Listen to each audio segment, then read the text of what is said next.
Hey y'all, it's Cyber Saloon. So today I want to go over the series The Girl I Like Forgot Her Glasses. So I was kind of dreading going over this one. I had seen some of the kind of early footage coming out about the very odd kind of movement from the animation, and I was like, oh god, this is going to be like that clip from The Rock. I was afraid I was going to have to come on here and be like, it's the biggest piece of dog shit that I've ever seen. I am very actually happy to say that it's actually not bad. I was honest, man, again, I had seen so many clips of the animation.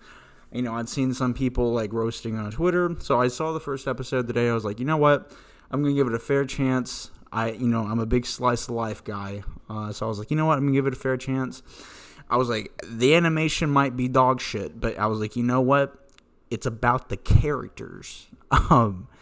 No. So I saw it. It is the most mixed. It's more, at first, throughout the first kind of half, I was like, this is actually a mixed bag. But after finishing the episode, I actually like it. It's actually pretty good. Again, the major problem that you're going to see, and I'm not going to defend, it's the movement. The animation is beautiful. There's so many moments of the anime that are really, really pretty. The opening scene, like when he's kind of imagining them two together, it's really pretty. The animation's really good, like when the doves go around, and like there's really good character shots of like when it's focusing on a character, and then like the movement of the character, like when it's doing an individual, it's really good. The animation's beautiful. Specifically, like I wanted to go over like one of my favorite details like the animation studios do is the eyes. The eyes are such an important part. I mean, if you think about it, eyes are like the biggest important thing. One of the biggest like draws to an anime character. They're really upfront. But it's like there's certain studios that do them really well. Studio Trigger does anime eyes really pretty. You can go see 02s from Darling in the Franxx, or Cyberpunk Edge Runners with all their characters like Lucy, or even SSS Gridman. I forgot the main character in that, the main heroine in that one. But anyways, like they do eyes really well. Trigger's really well known for that. Another studio that does eyes really well is White Fox. They're the ones who do ReZero. I like the way that they do eyes too. But anyway, so the way that they did eyes in this Gohan's, I really enjoyed the eye animation. You get certain shots of Mie that are really, really pretty. They did a really good job at animating the eyes in this one. So again, the biggest flaw, but good lord, the movement animation. It's like when the characters are going up steps, it's like you got a still frame and you put it on an escalator, or like when characters are moving in a hallway, it's like you're going down an airport and like you're standing on those things that, like, for the lazy people like me, that get you from point A to point B. It's just like, it's bad. Like the movement animation, like the fluidity of the characters moving is really bad. It's like noticeable, and it's really noticeable, and it kind of throws you off when it's done. But again, when it's doing like one to two characters and it's kind of focusing on that, whether it's Mie or Komura, which is the main character, it's really good. It's really detailed. The facial detail, the eyes, the hair, everything, especially the hair. They did a really good job with hair too. A1 does a really good job with hair too.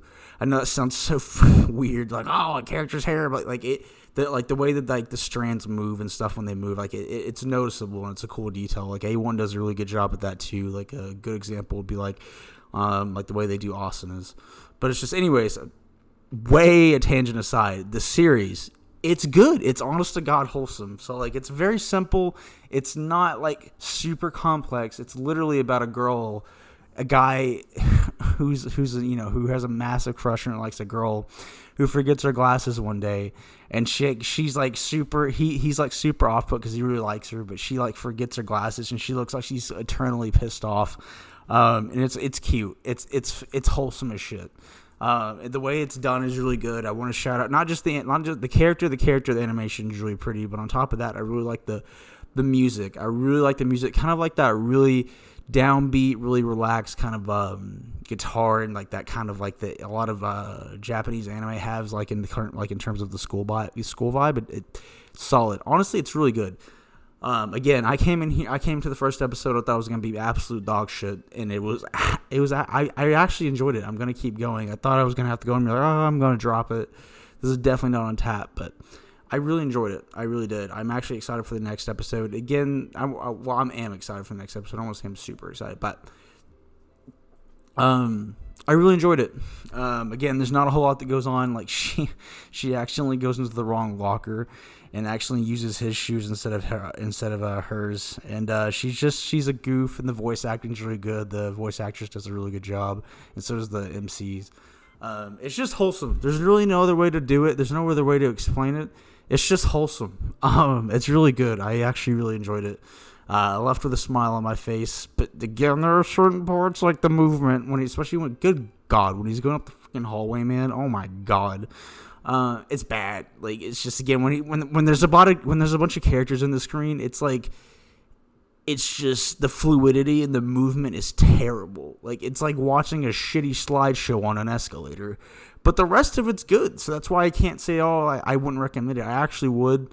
Again, it's going to be a little bit rough in certain patches around the movement. But overall, I would actually, it's wholesome. Again, there's the character moments. Like when it's focusing on Comer or or Mie, sorry. Like it's really good. It's really pretty. Again, the way they did eyes and stuff is really good. But I really enjoyed the animation overall, and I'm gonna continue it. The other ones I'm going to go over for the season release on the weekend, so like not Eminence of Shadow, but I do want to go over that series eventually. But I need to finish the first season over there. But certain ones like the Spellblade, I think Bucket List of the Dead, and I think there's one more. I think they all come out on a Saturday, so I'm going to wait till next week to do those. But so far, it's kind of like predicted. Summer 2023 for anime is cooking. All these studios were in the kitchen. They were doing this is pretty good so far. Again, Masamune's Revenge is really good so far, and this one actually I'm going to watch till the end too. All right, guys, that's all I got for this one. Let me know what y'all thought below of this one too. If you watched it, if you got through the walking shots, let me know what you thought of the episode, y'all. I'll see y'all on the next one.